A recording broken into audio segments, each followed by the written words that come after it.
நிதியில வந்து பாரபட்சம் காட்டுறாங்க, ஒரு முறையாக கொடுக்க மாட்டேன்றாங்க, பிஜேபி ரூல்டு ஸ்டேட்ஸுக்கு வாரி வாரி வழங்குறாங்க, நான் பிஜேபி பார்ட்டிஸ்க்கு வந்து கிள்ளி கொடுக்குறாங்க. இதெல்லாம் கரெக்ட் அவர் சொன்னது. அதுக்காக நான் போய் பிரயோஜனம் இல்லை, வேஸ்ட், டீ பிஸ்கெட் தான் சாப்பிட்டு வரணும் அப்படின்ற மாதிரி அவர் அதை நான் போக மாட்டேன்னு பகிரங்கமா அறிவிச்சு புறக்கணிச்சார்.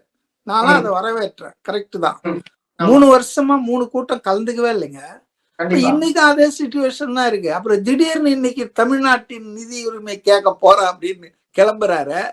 இது எடப்பாடி அமித்ஷாவை பார்க்க போனதுக்கு மாதிரிதானே.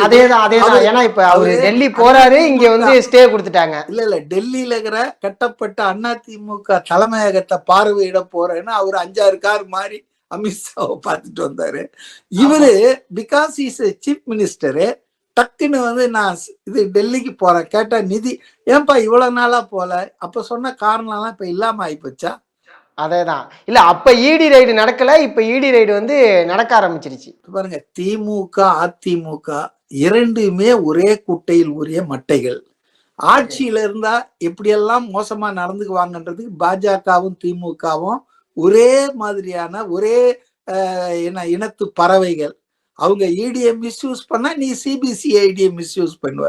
இந்த பக்கம் ரெய்டு நடந்துட்டு இருக்குது, டாஸ்மாக்ல விசாரணை நடக்குது. இந்த பக்கம் சிபிசிஐ சேவூர் ராமச்சந்திரன் தமிழ்நாடு முன்னாள் அதிமுக அமைச்சர் வீட்டுல ரெய்டு பண்றீங்க. புரியுதுங்களா? நீங்க என்ன ரொம்ப, அதுவும் 4 வருஷம் கழிச்சு 5வது வருஷத்துலதான் 2021 ஆட்சியில இருந்தவனுக்கு இன்னைக்கு வருது. அதனால both are in the same இதுதான், போட் தான், செயிலிங் இந்த சேம் போட் தான்.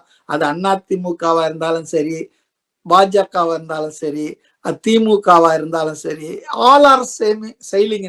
அதனால இந்த மாதிரி சில விளையாட்டுகளை காட்டி பண்ணுவாங்க. ஆனா மாற்றம் தமிழ்நாட்டுல வருங்க, அதுல ஒன்றும் சந்தேகமே இல்லை. மாற்றத்துக்கான ஒரு தூதுவராகத்தான் நான் விஜயை பார்க்கிறேன்.